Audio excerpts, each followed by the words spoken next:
À moi de faire l'introduction. Je vais essayer de faire simple. Alors pourquoi organiser une journée aujourd'hui alors qu'il y a eu un excellent avis, le numéro 124, du Comité consultatif national d'éthique pour les sciences de la vie et de la santé, qui s'appelait « Réflexion éthique sur l'évolution des tests génétiques liés au séquençage de l'ADN humain à très haut débit ». C'est vraiment un très bon document. Enfin, il date de 2016, il a été élaboré en 2015. Et depuis, les choses ont beaucoup évolué. Il était encore très conceptuel, et maintenant les problèmes pratiques se posent. Il faut donc les aborder. C'est ce qu'on va faire aujourd'hui. Diapositive suivante. Vous avez vu le titre de la journée, c'est « L'être humain et le séquençage à très haut débit ». Eh bien, il y a deux domaines dans lesquels l'être humain peut être confronté à la génétique très haut débit. Le judiciaire et le médical. Alors, je vous rassure, l'essentiel de notre journée va être consacré au médical. Mais le judiciaire, en fait, nous a précédés, je vais vous le montrer. Et il y a quelques enseignements qu'il faut tirer de cette expérience de la génomique et du judiciaire. Diapositive suivante. En 1995, a été identifié... Pierre Simon, tu pourrais te mettre un petit peu plus sur le côté parce que tu es mort sur les diapos. Non, je ne vais pas. A été identifié le profil génétique du tueur de l'Est parisien. Le profil, hein, pas la personne, pas son nom. Parce que son ADN avait été retrouvé sur 2 scènes de viol suivies de meurtre.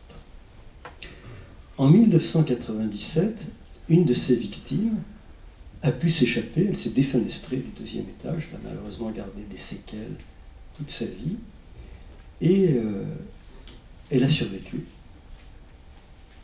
Et elle a pu établir un portrait robot de son agresseur.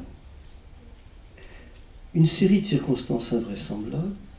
Alors, à l'époque, le profil génétique en 1995 avait été extrait, mais on avait le droit de le comparer qu'au profil génétique des personnes condamnées au pénal au final. Il n'y avait que 300 personnes avec lesquelles on pouvait confronter les ADN retrouvés sur une scène et les ADN dans la base de données judiciaire. Et une série de circonstances invraisemblables a fait que Olivier Pascal, qu'on connaît bien, le généticien de Nantes, parce qu'il a été formé à Grenoble par le Nardi, s'est retrouvé avec sous les yeux le profil génétique d'une personne identifiée et le profil génétique de l'ADN sur les scènes de crime. Il a donc immédiatement appelé Gilbert Hilde, qui était le procureur, le juge d'instruction en charge de ce problème, et il a fallu légiférer extrêmement rapidement pour étendre les possibilités de croisement entre les profils non identifiés et les profils identifiés. Et ça a été la création, en 1998, du fichier national des empreintes génétiques. Entre-temps, le tueur de l'Est parisien avait tué 2 personnes supplémentaires, dans les mêmes conditions atroces. Donc, quand vous commettez une contravention aggravée, un délit, un crime, on peut prélever vos ADN, et maintenant ils peuvent être comparés d'emblée, avant même que vous n'ayez été condamné, avec les ADN prélevés sur les scènes de délit et de crime. Ensuite, c'est exponentiel. En 2002, il y avait 1000 profils identifiés, nommés, dans le FNAEG.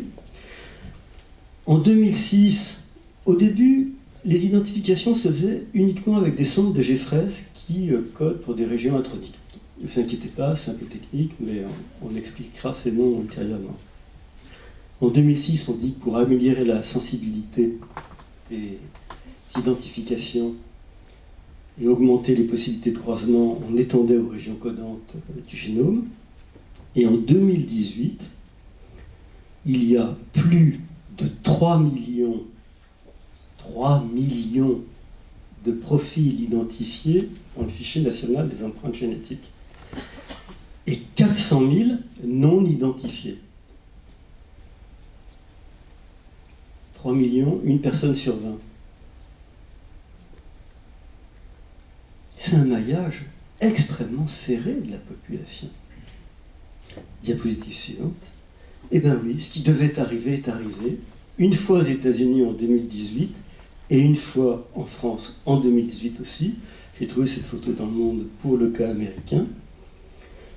En 2018, il y a eu une identification de parentèle, pas de la personne. Mais on a retrouvé un ADN non identifié sur plusieurs scènes de crime. Et dans le fichier américain, ou dans le fichier français, c'est la même chose, on trouve des gens qui ont des profils génétiques à peu près, qui présentent des similarités, des similitudes, d'un côté, chez une personne, chez une autre. Ensuite, avec les données généalogiques qui sont contenues dans les fichiers d'état civil, il est facilement compréhensible de savoir que toutes ces empreintes génétiques convergent vers une seule personne, puisque c'est sa mère, c'est un oncle, c'est un cousin du côté maternel, un cousin du côté paternel, et à travers une identification indirecte d'apparenté, on arrive à une seule personne. Et cet homme, un policier qui avait 72 ans, a été arrêté en 2018, alors qu'il avait commis 13 meurtres et plus de 50 viols entre 1974 et 1986. C'était un ancien policier. Donc, il y a une adaptation. Au début, c'était limité aux apparentés de premier degré, le croisement. Maintenant, il n'y a plus de limitation au degré d'apparentement. On a le droit d'aller jusqu'au 5e ou 6e apparenté. Diapositive suivante. Comment peut-on réfléchir à ce qui vient de se passer? Au début, on voulait maximiser la liberté du citoyen, respecter son identité génétique et limiter au maximum sa divulgation. Mais on s'est aperçu que c'était aux dépens de l'efficacité de l'identification judiciaire. Donc progressivement, pragmatiquement, la balance est adaptée pour avoir des moyens de plus en plus puissants pour confondre les auteurs de délits et de crimes. Sans, il faut le noter pour autant, qu'il n'y ait de contestation à l'heure actuelle, parce qu'il est très juridiquement encadré, de contestation de l'utilisation qui a été faite de ces identifications génétiques. Diapositive suivante.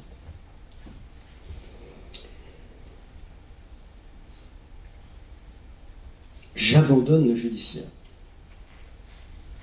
Mais rappelez-vous, 1000 profils génétiques en 2008, 3 millions en 2018. Pas cher en plus. Hein. C'est devenu une véritable usine, l'Institut médico-légal génétique de Nantes. Je connais bien.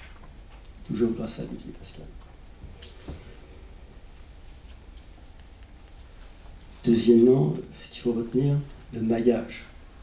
À partir du moment où vous avez 3 millions de personnes sur une population de 60 millions, vous pouvez tout reconstituer. Les données génétiques, elles sont partagées familialement. Ça, c'est les deux premiers segments du judiciaire. Bon, voyons ce qu'il en est des indications médicales. Et là, j'ai photocopié une donnée de l'ABM. En 2018, il y a 454 000 personnes qui ont bénéficié d'un test génétique médical à visée diagnostique. Diapositive suivante. À ce rythme-là, il y a un quart de la population qui sera génotypée en 2040. C'est-à-dire que le maillage sera réalisé.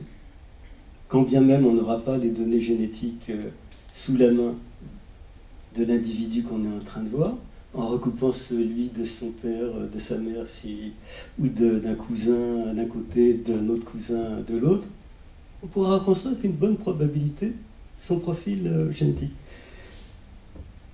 2040, ce serait au rythme d'aujourd'hui. En fait, ça va aller beaucoup plus vite. Regardez, le premier génome humain séquencé incomplètement, il a coûté plusieurs milliards de dollars. Fin 2000. Il y a une diminution exponentielle et actuellement, en 2014, ils étaient à 1000 dollars pour la production des séquences et pour les exomes, actuellement, on est à 200 dollars.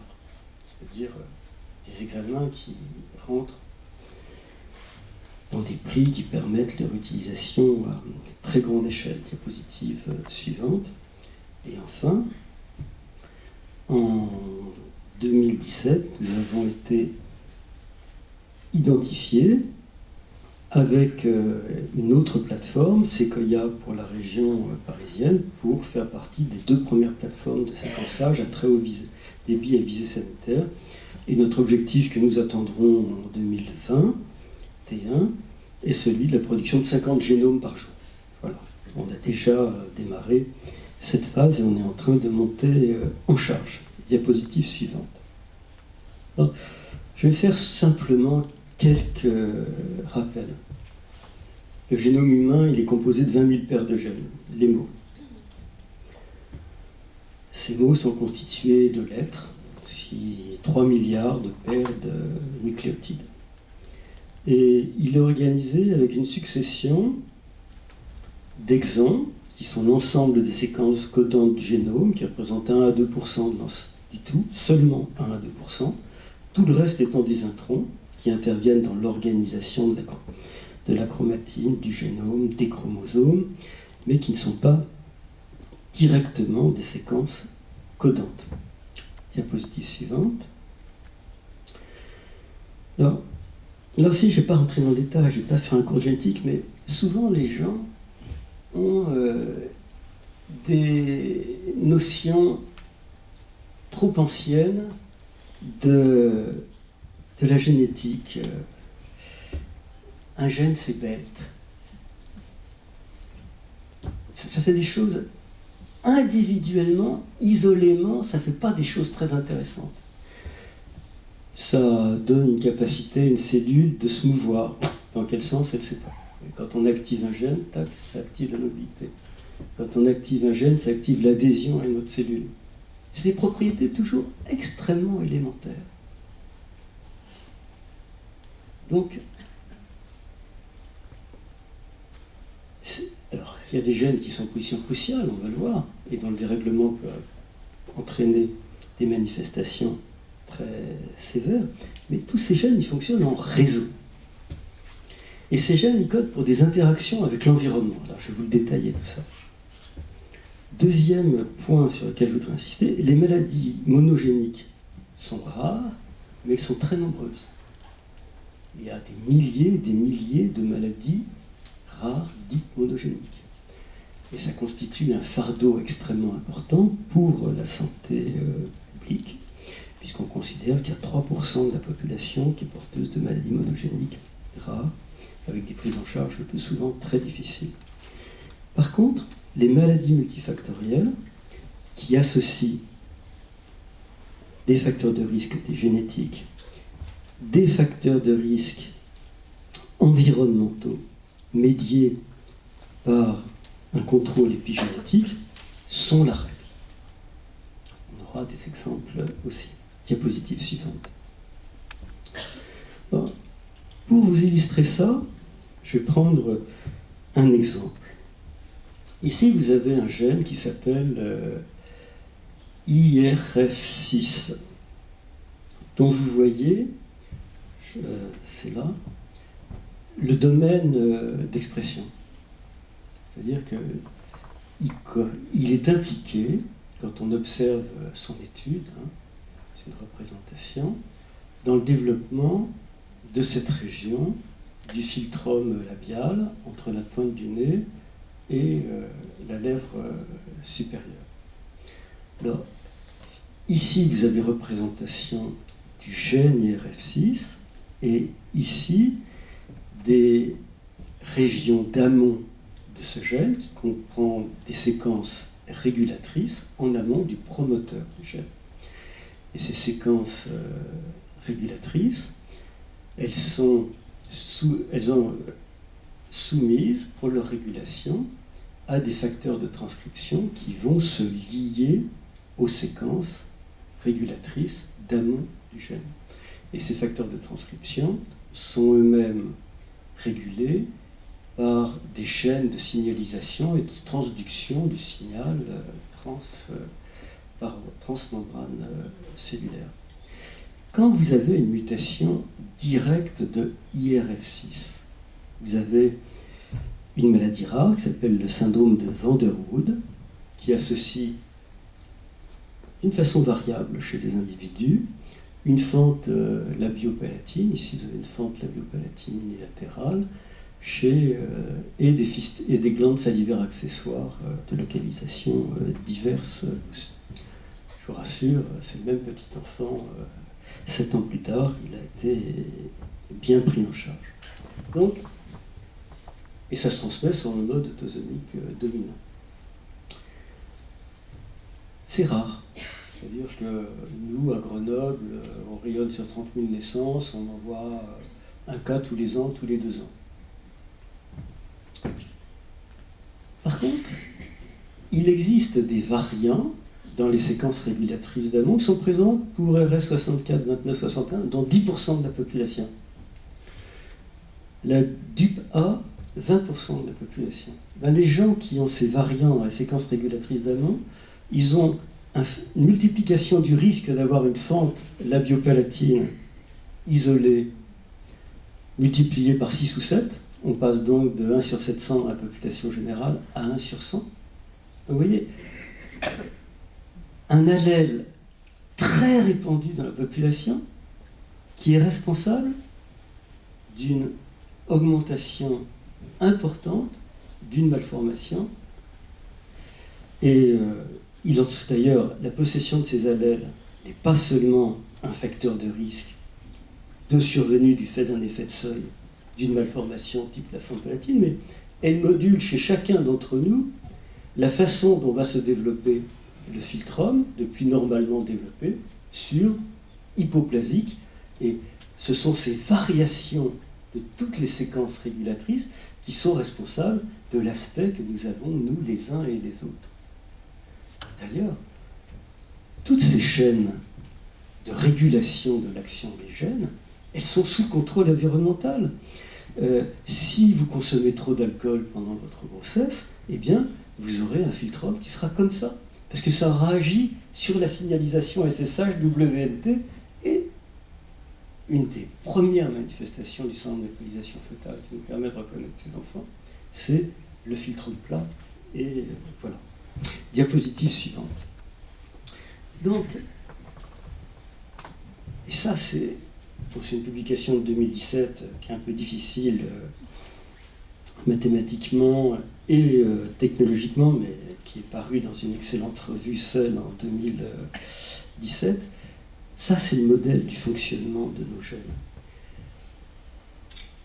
La plupart des gènes fonctionnent selon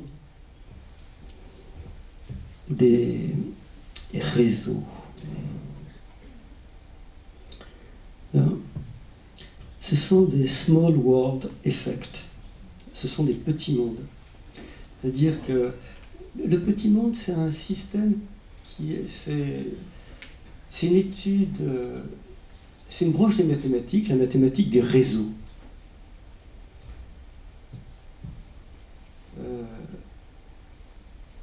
Si on considère que chaque personne en France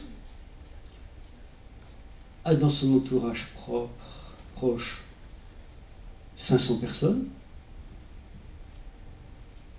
eh bien,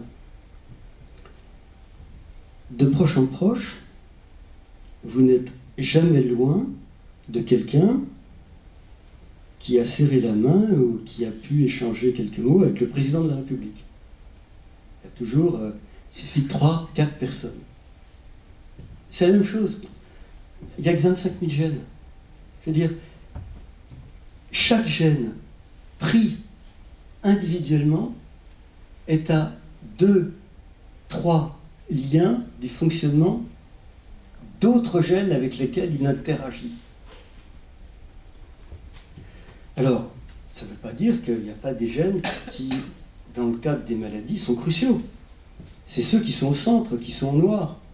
Mais ils vont être modulés par l'action d'autres gènes avec lesquels ils interagissent et qui, pour exprimer un phénotype, vont avoir soit des effets modulateurs, soit dans l'aggravation, soit au contraire dans la limitation liée à l'effet des gènes majeurs impliqués dans ces réseaux. On le verra par la suite. Et je ne vais pas... Le temps passe vite, je ne vais pas détailler plus, on y reviendra après. Diapositive suivante. Alors,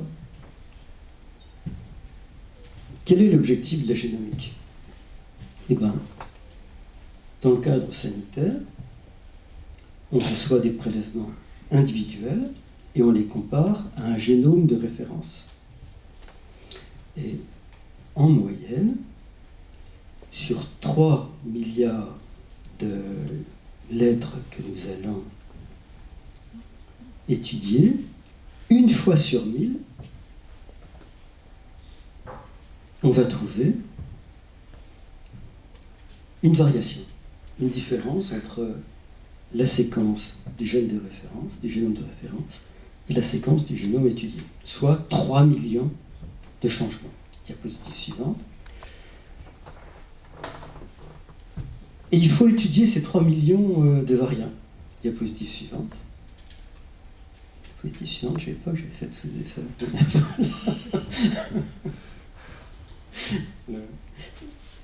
Et l'objectif de la génomique, ça va être de classer ces variants. C'est-à-dire, il y en a qui vont être bénins. Alors au début, on disait en 3. Bénin, signification inconnue, pathogène. Maintenant, on a dû intervenir et faire essayer en 5 classes. Alors, il y a des variants dont on sait qu'ils sont bénins. Il y en a d'autres qui sont probablement bénins. Il y en a d'autres qui sont pathogènes. Il y en a d'autres qui sont probablement pathogènes. Et puis surtout, et ça va nous occuper une bonne partie de la journée, il y en a qui sont de signification inconnue. Les VSI, en anglais VUS, Variant of Unknown Signification. Et ça, qu'est-ce qu'on fait quand on les trouve? Est-ce qu'il faut en parler à la personne qui s'est fait séquencer son génome ou pas? Diapositive suivante. Et maintenant que je vous ai donné, on va envisager toutes les conséquences dans plein de situations différentes, le préconceptionnel, le préimplantatoire, le prénatal non invasif, le prénatal, le néonatal, les données secondaires et les conséquences en population. Donc vous voyez que le programme est chargé. Il est déjà modifié, parce que je viens d'avoir un SMS de Julien, son avion a du retard, il n'arrivera qu'à 13h30 et c'est lui qui devait présenter les données néonatales.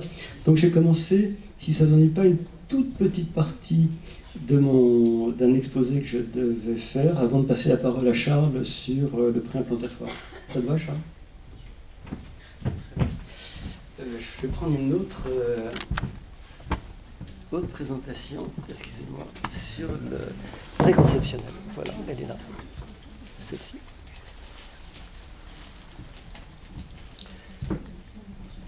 Alors,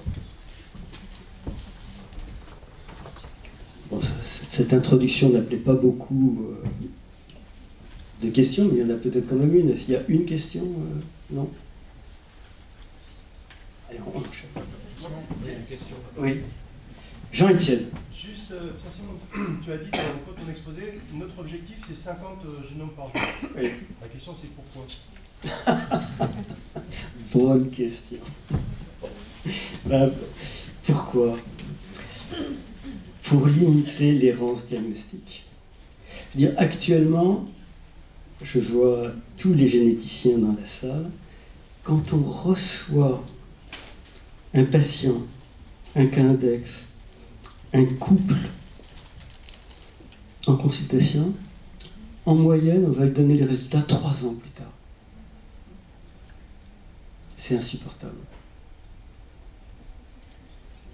Pour eux, enfin, ils nous le disent. Alors, parfois, ils sont déçus par les réponses. Mais avoir attendu 3 ans, ça leur a fait perdre une énergie folle. Pourquoi? Pourquoi moi? Pourquoi ça me tombe dessus? Je veux dire, non, l'objectif est de ramener à 3 mois. C'est tout. Il y a une demande forte de faire cesser cette errance diagnostique. On ne répond pas à toutes les questions, mais de pouvoir répondre à une question, est-ce que c'est génétique? Est-ce que ça l'est pas? Est-ce que c'est entre les deux? Parce qu'on verra que ça peut être une maladie avec, non pas une cause génétique, mais des facteurs de risque génétique. Et comment je vais gérer cette information-là? Mais au moins, elle est rangée, elle est identifiée, et on sait avec quels adversaires on va avoir à se confronter pour la suite des opérations. Puis en plus, quand la sanction est le diagnostic prénatal, 3 ans c'est long, parce qu'une fois qu'on a le diagnostic, toutes les techniques, ça fait 5 ans sans avoir la possibilité d'avoir un enfant, alors qu'on aimerait bien que ça apporte de la joie dans la famille pour autre chose. C'est des tragédies humaines. Alors, là on va embarquer. Je voudrais introduire, je ne vais pas tout faire, parce que la deuxième partie de cette présentation, je le ferai en population. Aujourd'hui, j'ai parlé que des cas individuels, mais je crois que ce sera une marche supplémentaire pour mieux comprendre les présentations successives, ultérieures. Philippe l'a brillamment présenté à Caen il y a quelques semaines, cette présentation. Diapositive suivante. Quel est l'enjeu?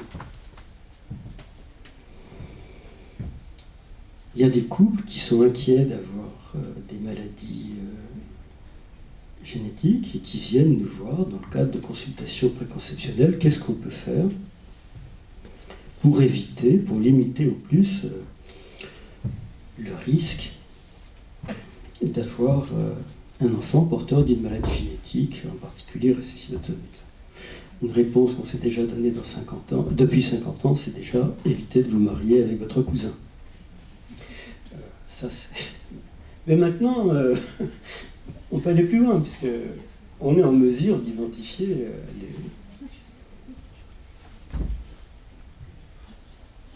les variants portés en simple dose à l'état hétérozygote, et qui font que si le conjoint est porteur d'une variation du même pathogène du même gène, l'enfant, 1 fois sur 4, présentera la maladie. Alors Linus Pauwnic, qui était un gars extraordinairement brillant, il y a peu de gens qui ont eu un prix Nobel de chimie une année et un prix Nobel de la paix 8 ans plus tard. Voilà ce qu'il disait. Il faudrait tatouer sur le front de chaque jeune personne un symbole montrant qu'il est possesseur à l'état hétérozygote du gène de la drépanocytose. Et 2 jeunes personnes portant le même variant pathogène reconnaîtraient la situation au premier signe, et du coup, ça leur permettrait de ne pas tomber en amour l'un avec l'autre. Voilà. Ça éviterait les catastrophes. On va voir à la fin ce qu'il y en est advenu de ça. Diapositive suivante. Non. Ce matin, cet après-midi, je ferai ça. Mais ce matin, je vais aborder la situation. Là, c'est un tableau à abscisse ordonnée. En abscisse, on étudie un gène, tous les gènes. En ordonnée, il y a un cas index dans la famille, et là, il n'y a pas de cas index. D'accord? C'est-à-dire que la situation 1, c'est un couple qui vient vous voir parce qu'il y a un cousin qui présente une maladie génétique, qui voudrait savoir quel est le risque de récurrence pour ses prochaines grossesses à lui. Là, la situation 2, c'est le risque, c'est la situation de la Sardaigne, de Chypre, de l'Australie. Il y a des maladies qui sont particulièrement fréquentes dans ces isolats qui sont plus ou moins grands et pour lesquels il y a des stratégies de dépistage ciblées sur plusieurs gènes pour éviter la récurrence de ces maladies qui sont un très gros fardeau de santé publique pour les enfants du couple qui se livrent à ce diagnostic préconceptionnel. Et là, c'est l'universalisation complète, tout voir chez n'importe qui. Diapositive suivante. Donc là, on va commencer par une situation simple. La consultation pluri-hebdomadaire des services, de tous les services de génétique. Ce couple-là vient vous voir, Madame X, Monsieur Y, et Madame dit, mon neveu, Benjamin, a une mucoviscidose. Et on voit bien que c'est lourd pour ma sœur et son mari. On adore Benjamin, mais on ne voudrait pas qu'il ait la même maladie. C'est trop dur. Pour Benjamin d'abord, et puis, je n'ai pas mentionné, mais peut-être pour les frères et sœurs de Benjamin. Alors là, on leur répond, écoutez, sur les seules données de l'arbre généalogique, vous êtes à risque 1 sur 240, puisque vous, Madame X, votre sœur est hétérozygote, vous, Madame X, vous êtes à risque sur 2, et Monsieur Y, qui n'a pas d'antécédent dans la population générale, il a un risque 1 sur 30. Donc le risque pour votre enfant est de 1 sur 240. Étape suivante, oui, puisqu'on connaît la mutation chez Benjamin, c'est très facile de savoir par un test, alors là pour le coup qui est très très simple, si Madame X vous êtes porteuse de la même mutation que votre sœur à l'état hétérozygote, elle est porteuse, le risque est pour Z de passer à 1 sur 120. Est-ce qu'on peut aller plus loin? Ben oui, parce que la mucoviscidose, on connaît le gène depuis 30 ans, on a étudié des milliers et des milliers de personnes atteintes de mucoviscidose et on a mis au point des panels de mutations pathogènes dont a été déterminée en amont la sensibilité, la spécificité, et on peut faire ce test chez vous sur ces panels de mutations ciblées qui vont nous permettre au total de dire si on trouve un gène pathogène, un variant pathogène chez Monsieur Y, que le risque est de 1 sur 4, mais on l'a identifié. Alors le risque est de 1 sur 4, et si le couple le souhaite, on peut leur proposer un diagnostic prénatal, alors même qu'ils n'ont pas encore eu d'enfant porteur de la mucoviscidose. Et puis, si on ne retrouve pas de mutation, et là la sensibilité des tests est environ en moyenne de 80%, et bon, on leur dit, votre risque il est passé à 1 sur 600, c'est un peu supérieur au risque de la population générale du fait de l'existence de votre petit-neveu, mais c'est quand même un risque qui est de l'ordre de grandeur de celui de n'importe qui, contre n'importe quelle maladie au cours de sa vie procréative. Diapositive suivante. Et là, c'est le deuxième concept que je réfléchis. Là, c'est une maladie récessive rare. 1 sur 40 000. On n'en voit pas un cas par an sur Grenoble. Un cas sur 40 000, ça veut dire qu'une personne sur 200 parmi nous est porteuse à l'état hétérozygote de ce gène. Donc je dis 1 sur 100. 1 sur 100, c'est-à-dire que cette maladie avec une fréquence 81, on est 100 dans cette salle, et il y en a un d'entre nous qui est porteur en simple dose à l'état hétérozygote. Regardez, il va rencontrer une autre personne. Comme dirait Linus Pauling, il va tomber en amour avec... une fois sur 100, elle sera aussi hétérozygote. Ce couple avait un risque sur 10 000 de se constituer, 1 sur 100 multiplié par 1 sur 100. Et ce couple qui avait un risque sur 10 000 de se constituer, il a un risque sur 4 d'avoir un enfant atteint. Donc ça, c'est une des caractéristiques des maladies génétiques.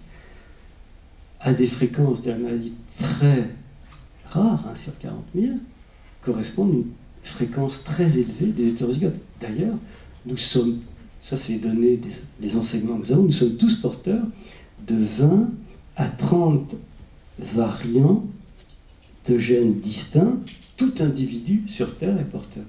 Et la probabilité de voir apparaître une maladie récessive autosomique est liée simplement au hasard qui fait que notre conjoint sera porteur ou non d'un variant dans un même gène que le nôtre. Alors, 1 sur 40 000, il n'a pas été possible, avant de les rencontrer, de mettre au point des tests fondés sur des milliers d'examens de sensibilité, de dépistage, des panels testés. Et donc, la seule chose, on va jusqu'à la détermination du séquençage de l'allèle chez l'Alamix faire la même chose que dans le cas précédent, mais par contre, chez Monsieur Y, on ne va pouvoir faire qu'une seule chose, c'est séquencer le gène impliqué dans la maladie de Benjamin. Et là, pour l'instant ça va, on découvre un allèle probablement pathogène, risque pour Z 1 quart, et on peut leur proposer un diagnostic prénatal s'ils le souhaitent. Découverte d'un allèle non pathogène, 1, c'est le mieux, 2, c'est pas mal non plus. Et on les rassure en disant qu'il n'est pas très significatif dans la population générale. Et puis alors là, c'est ça l'élément nouveau. Parfois, et c'est pas rare, c'est dans 15 à 20% des cas. Dans 15 à 20% des cas, on se retrouve avec un VSI, un variant de signification inconnue. Et on dit au monsieur, à ce couple, écoutez, le risque pour vous, il est entre 1 quart et celui de la population générale. Diapositive suivante. Donc là, ça fait... On a déjà un élément nouveau.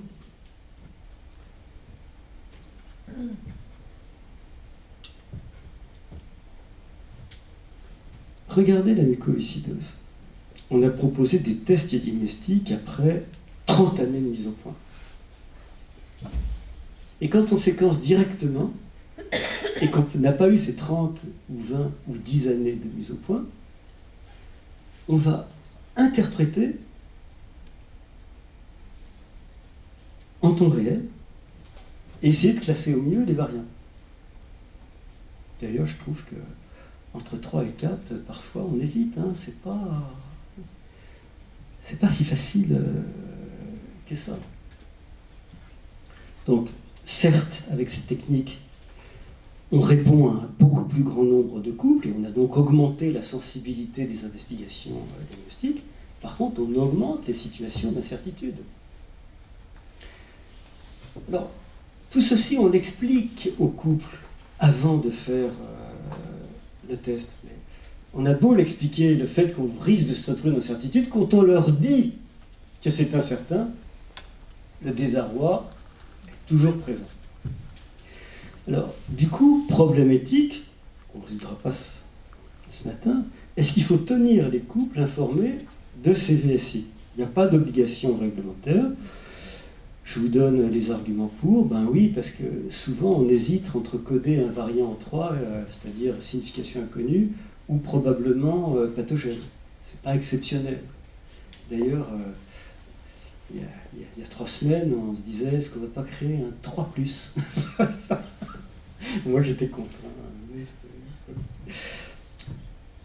Puis, deuxièmement, on est dans une ère du respect de l'autonomie des patients. C'est-à-dire que les patients doivent être tenus informés complètement du résultat des investigations. Alors, respect de l'autonomie des patients, oui, mais pourquoi faire alors que même qu'on ne leur délivre que de l'incertitude? Donc, c'est tout ceci dont on va reparler tout au long de la journée. Et là, je passe la parole à Charles Gouton et Élodie Lemoine. Est-ce qu'il y a une question ou deux avant qu'ils se mettent en place? Ou j'ai tout ça d'assourdi déjà. Allez Quelle est la proportion de VSI qui sont finalement pathogènes? Très bonne question.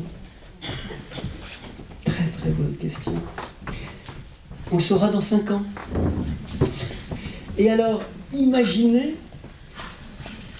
qu'une personne ait décidé, dans cette situation d'incertitude, de ne pas avoir d'enfant, Et quand ils disent dans 5 ans, « Oh, mais c'était rien, c'était trompé, c'était bénin. » Ah, 5 ans où ma vie a été changée.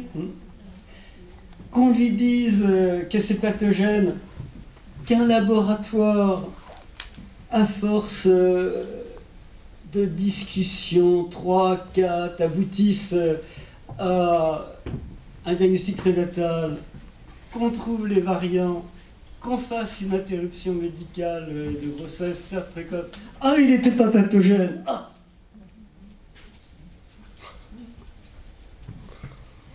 Non mais, vous nous mettez dans le cœur du problème. Le rendre, oui, mais pour faire quoi? Nous allons de facto impacter la vie des gens à qui nous allons rendre ces résultats incertains. Il y avait déjà une incertitude puisqu'ils venaient nous voir, et on leur en rajoute une couche.